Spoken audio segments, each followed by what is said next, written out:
LDFിന്റെ തെരഞ്ഞെടുപ്പ് പ്രചാരണത്തിൽ കിഫ്ബി കിഫ്ബി കിഫ്ബി എന്ന് പലവട്ടം ആവർത്തിച്ചിരുന്നു. ഒരു കാര്യം മനസ്സിലാക്കേണ്ടത്, പിണറായി ഗവൺമെന്റ് അല്ല, UDF ഗവൺമെന്റ് ആണ് കിഫ്ബി കൊണ്ടുവന്നത് എന്നതാണ് ഒരു കാര്യം. കിഫ്ബി കൊണ്ടുവന്നതിന് ഒരു ലക്ഷ്യമുണ്ടായിരുന്നു. അന്നത്തെ ലക്ഷ്യം ബജറ്റിന്റെ കൺസ്ട്രെയിൻസിൽ നിന്നും പെടാതെ നമുക്ക് വികസനം നടത്താൻ ഒരു ഏജൻസി, ഒരു ഫൈനാൻസിങ് ഏജൻസി എന്ന അർത്ഥത്തിൽ അതിന്റെ വരുമാനം മറ്റു രീതിയിൽ റോഡ് സെസ് അതുപോലെയുള്ള സംഗതികളിൽ നിന്ന് ശേഖരിക്കുക, അങ്ങനെ ബജറ്റിന്റെ കൺസ്ട്രെയിൻ ഇല്ലാതെ എല്ലാ മണ്ഡലങ്ങളിലും വികസന പദ്ധതികൾ കൊണ്ടുവരിക എന്നതായിരുന്നു കിഫ്ബിയുടെ ഉദ്ദേശം. ആ ഉദ്ദേശമൊക്കെ പോയ വഴി കണ്ടിട്ടില്ല. പിന്നെ നമ്മൾ കാണുന്നത്, പിണറായി വിജയൻ ഗവൺമെന്റ് വന്നതിന് ശേഷം കാണുന്നത് കിഫ്ബി ഒരു ഗൂഢസംഘമാവുന്നതാണ്. ഗൂഢസംഘമാവുക എന്ന് പറഞ്ഞാൽ അത് പിണറായിയുടെ PR ഏജൻസിയായി. ഇപ്പൊ ഈ തെരഞ്ഞെടുപ്പിന്റെ പ്രചരണത്തിന്റെ അവസാനിക്കുന്ന അല്ലെങ്കിൽ തെരഞ്ഞെടുപ്പ് പ്രഖ്യാപനത്തിന് ദിവസം വരെ എത്ര നൂറുകണക്കിന് കോടി രൂപയാണ് കിഫ്ബി അതിന്റെ പരസ്യത്തിന് ചെലവാക്കിയത്.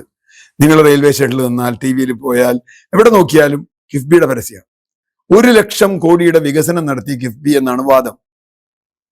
സത്യത്തിൽ എന്താ സംഭവിച്ചത്? അസംബ്ലിയിൽ കൊടുത്ത മറുപടിയുണ്ട്.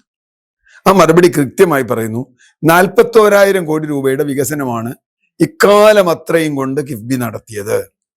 ആ പണം എവിടെ നിന്ന് കിഫ്ബി കണ്ടെത്തിയതാണോ? അല്ല. ആ പണത്തിൽ 38,000 കോടിയും ബഡ്ജറ്റ് എക്സ്പെൻഡിച്ചറിൽ നിന്ന് മാറ്റിയതാണ്. എന്ന് പറഞ്ഞാൽ ബഡ്ജറ്റ് PWDക്ക് കൊടുത്തിരുന്നെങ്കിൽ ഇതുപോലെ ചെയ്തേനെ. കിഫ്ബി എന്തിനാ പിന്നെ ചെയ്തത്? കിഫ്ബി ഫൈനാൻസിങ് ഏജൻസിയാണ്. കിഫ്ബിക്ക് സർക്കാർ പണം കൊടുത്ത് കിഫ്ബി പണിയിക്കാൻ എന്തിനാ മൂന്നാമതൊരു ഏജൻസി? അതിന്റെ തട്ടിപ്പ് KM അബ്രഹാമിനെ പോലെയുള്ള ഒരു റിട്ടയേർഡ് ചീഫ് സെക്രട്ടറിയെ കൊണ്ടിരുത്തി. അയാൾക്ക് 3 ലക്ഷം രൂപ KV തോമസിന് ശമ്പളം കൊടുക്കണ മാതിരി ഇയാൾക്ക് കൊടുത്തു. ബെഹ്റയ്ക്ക്, KV തോമസിന്, അതുപോലെയുള്ള കുറെ ഉദ്യോഗസ്ഥന്മാർക്ക് അവർക്ക് റിട്ടയർ ചെയ്തിട്ട് പെൻഷന്റെ കൂടെ 3 ലക്ഷം രൂപ ഹോണററിയോ അലവൻസോ എന്തായാലും കൊടുക്കും. എന്ന് പറഞ്ഞാൽ അവരുടെ മറ്റ് സ്റ്റാഫ്, സംവിധാനം, ഇതിനൊക്കെ കൂടി ലക്ഷക്കണക്കിന് രൂപ പൊതു ഫണ്ടിൽ നിന്ന് നാട്ടുകാർക്ക് കൊടുക്കുന്ന ഒരവസ്ഥയുണ്ടായി.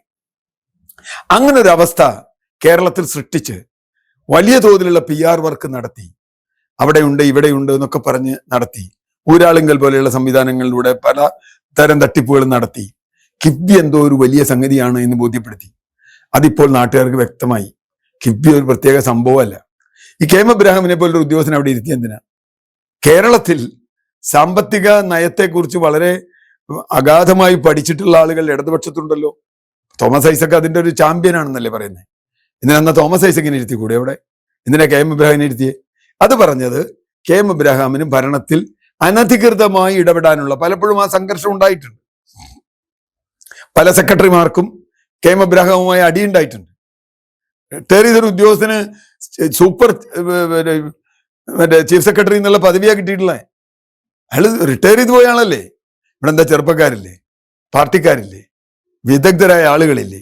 അപ്പൊ എബ്രഹാമിനെ ഇരുത്തിയെ തന്നെ അതിലൊരു കളിയുണ്ട് എന്ന് ജനങ്ങൾ സംശയിച്ചിരുന്നു, കാര്യങ്ങൾ അറിയുന്ന ആളുകൾ. ഇപ്പോൾ എബ്രഹാം രാജിവെച്ചൊഴിയാണ്. എബ്രഹാമിനെതിരെ കഴിഞ്ഞ ദിവസം ഡോക്ടർ അശോക് അടക്കമുള്ള ആളുകൾ വലിയ തോതിലുള്ള പ്രശ്നങ്ങൾ ഉന്നയിച്ചിരുന്നു. PWD സെക്രട്ടറി ആയിരുന്ന മറ്റേ ബിജു പ്രഭാകർ അതിഗൗരവതരമായ ആരോപണങ്ങൾ ഉന്നയിച്ചിരുന്നു. അത് വന്നാൽ എന്താ സംഭവിക്കുക? ഇപ്പോൾ ഭരണം മാറി ഏതെങ്കിലും തരത്തിൽ പുതിയ ഭരണകൂടം കിഫ്ബിയുടെയും ഊരാളുങ്കലിന്റെയും വിഷയങ്ങൾ അന്വേഷിക്കാൻ ശ്രമിക്കുമെന്ന് എനിക്കറിയില്ല. അതാരും എങ്ങനെ വരുമെന്ന് അറിയില്ല. ഇവരൊക്കെ തമ്മിൽ ഒത്തുകളിയാണോ എന്നും അറിയില്ല. അങ്ങനെ അന്വേഷിക്കാൻ ശ്രമിച്ചാൽ വലിയ പെടലായിരിക്കും ചിലപ്പോ സർക്കാർ വിടുക.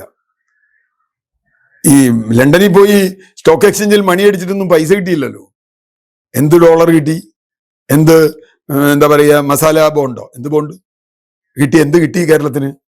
ലോകം മുഴുവൻ ചിട്ടി അടിച്ചു. ലോക കേരള സഭ എന്ന് പറഞ്ഞിട്ട് കോടിക്കണക്കിന് രൂപ ചെലവഴിച്ചു.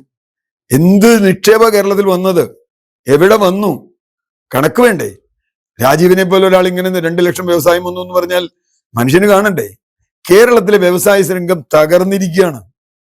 കേരളത്തിലെ നിർമ്മാണ രംഗം തകർന്നിരിക്കുകയാണ്. കിഫ്ബിയെ പോലെ ചില ഏജൻസികളെ വെച്ച് ചില കളികൾ നടത്തി. അപ്പൊ അതിന് ചില എക്സ്ക്യൂസസ് ഉണ്ട്, ടെൻഡർ കൊടുക്കാതെ കൊടുക്കാം, അങ്ങനെ ചില കലാപരിപാടികളൊക്കെ ഉണ്ട്. ഞാനിപ്പോൾ അതിലേക്കൊന്നും പോകുന്നില്ല. അപ്പൊ KM അബ്രഹാം പോലെയുള്ള ഉദ്യോഗസ്ഥർ, പിൻവാതിൽ നിയമനത്തിലുള്ള ഉദ്യോഗസ്ഥർ, ഇപ്പൊ ബെഹ്റ എന്ന് പറഞ്ഞൊരു അവതാരപടിയുണ്ട്. ഇത്തരം ഉദ്യോഗസ്ഥർ കേരളത്തെ പിഴിഞ്ഞെടുക്കുകയായിരുന്നു.